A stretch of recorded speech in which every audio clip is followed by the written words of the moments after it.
Hello, I am Alon Burstein, visiting assistant professor in the Department of Political Science and Israel Institute Fellow at the University of California, Irvine, here to give you the updates on the last 24 hours of the Israel-Hamas war. It's currently the eve of October 22nd, 2023 in the United States, the morning of October 23rd, 2023 in the Middle East. Starting with the aftermath of the attack on October 7th, the Israeli Defense Forces, the IDF, are now confirming there are at least 212 kidnapped Israelis that are held by Hamas and the Palestinian Islamic Jihad in the Gaza Strip. The reason that number goes up every day is because the IDF is identifying who among the Israelis that are missing are confirmed dead, whose bodies have been recovered, and who is being held in the Gaza Strip.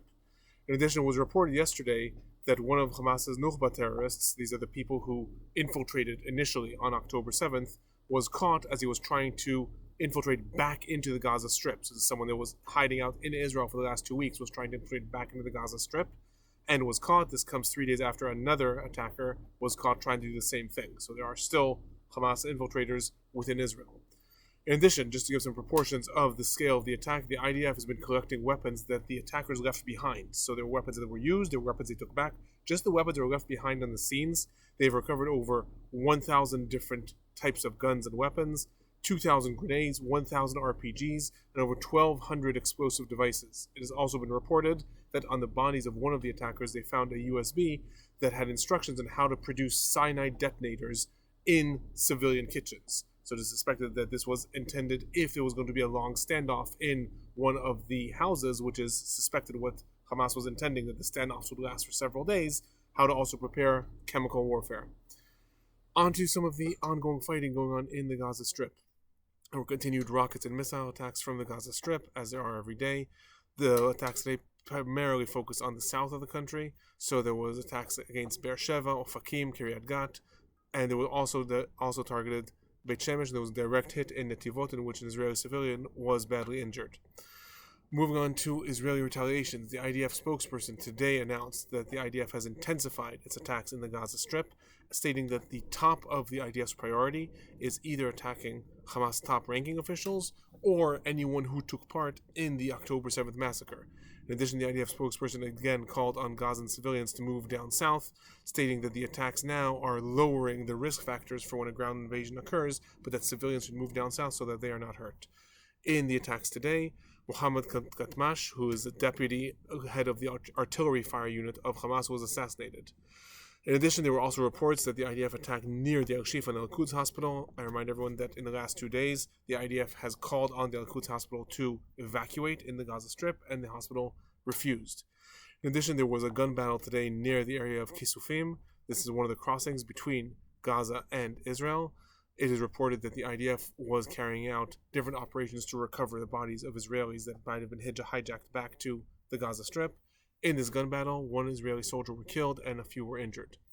And in a final report regarding the fighting, an Israeli tank today accidentally fired on an Egyptian outpost near the Rafah crossing, and several Egyptian soldiers were injured from shrapnel. Israel officially apologized for this, and an investigation is on the way.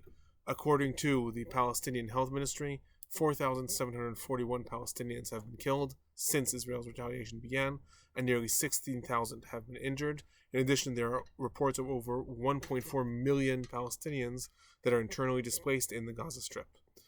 On to the humanitarian aid going into the Gaza Strip. I remind everyone that this is today the second day in which humanitarian aid is allowed to flow in. It began a couple of days ago with the first shipment.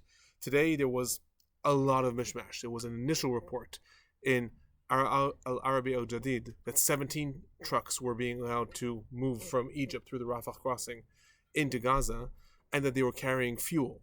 Israel quickly denied this, saying that it had not allowed fuel to be mobilized into the Gaza Strip because Hamas was going to use it for its rockets and its generators. It was later reported that these trucks were actually stopped at the border. The humanitarian aid was canceled for today, and the trucks were turned back. It was later reported the trucks were diverted to Israel's Kerem Shalom crossing, and finally it was confirmed that 14 out of the 17 trucks did move into the Gaza Strip carrying water, food, and medical supplies. So it's unclear at this point what exactly went wrong in the chain of command, but as of today, another 14 trucks went in. In addition, according to the CEO of UNRWA, that is the specific UN agency that is tasked to help the Palestinians, the UN's fuel supply in the Gaza Strip will run out within 3 days. Moving on to the West Bank. There was an attempted car ramming and knifing against the IDF today near the El Arab refugee camp. The attacker was killed and no Israeli soldiers were injured. There was also violent outbursts in Nablus in response to different IDF operations, and there are in general reports that the IDF has severely limited the freedom of movement of Palestinians within the West Bank as part of the attempt to clamp down on more and more Hamas activists. In addition, a Palestinian was killed in Kabatia near Jenin, and a total of 46 Palestinians were arrested in the West Bank in the last 24 hours. Moving on to the north, as every day, continuous low-level escalations with Hezbollah firing anti-tank missiles, rocket attacks, the IDF responding against different Hezbollah targets, but no major outburst of flare-up. Hezbollah is reporting that 10 activists were killed between yesterday and today. There were at least 6 incidences in which Hezbollah activists tried to launch anti-tank missiles into either Israeli towns or against Israeli outposts. The IDF responded with airstrikes in each one of these. In addition, IDF retaliated against military complexes and lookout posts of Hezbollah.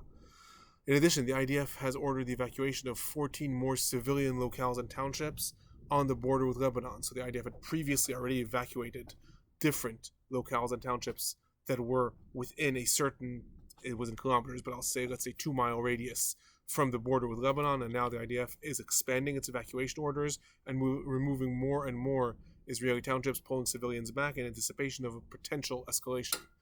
And similarly, in this anticipation, the United States again called today on all its citizens to leave Lebanon immediately.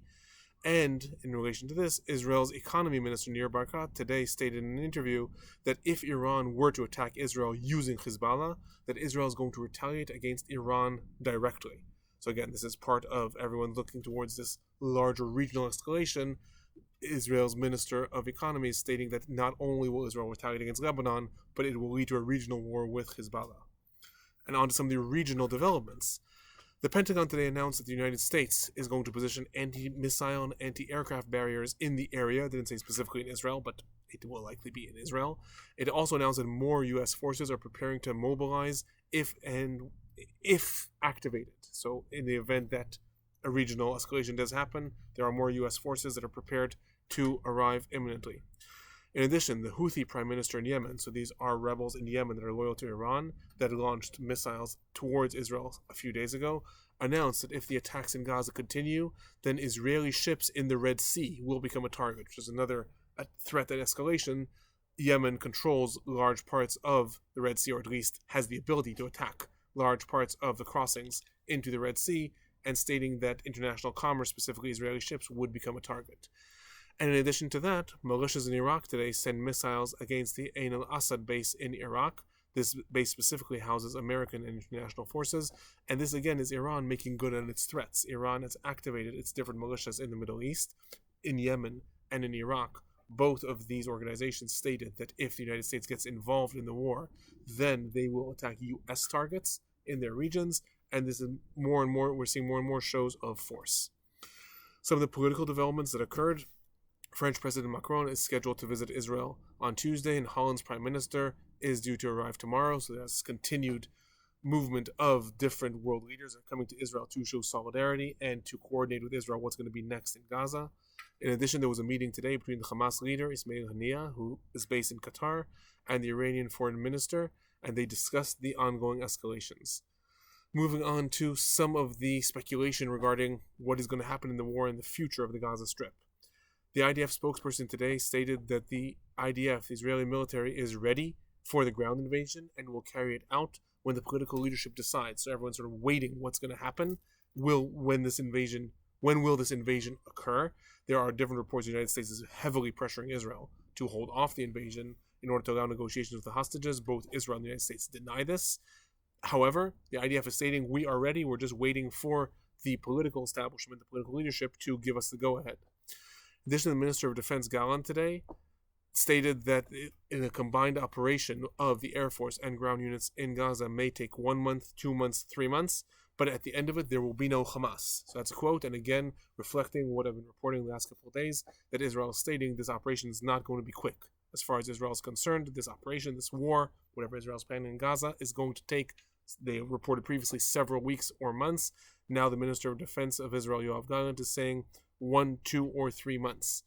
And in addition, a final report relating to the future of Gaza, Secretary of State in the United States, Anthony Blinken, today stated in an NBC interview regarding the future of Gaza that Israel does not intend to return to the status quo, with Hamas in control on the one hand, but that also Israel does not intend to return to direct control and active occupation on the other.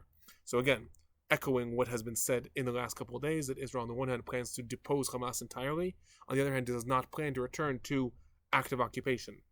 On this note, because I've gotten a few emails from people asking what do I mean by active occupation in the history of Gaza, if anyone is interested, in the first comment on the bottom I'm going to put a link to a talk I gave 2 years ago on the history of the Gaza Strip. So I emphasize that as of 2 years ago, it was in 2021, but it does help understand some of the politics and what are the differences between active occupation, Israel's siege up until now, and what might be for the future. That is my report for the last 24 hours. I'll be back tomorrow.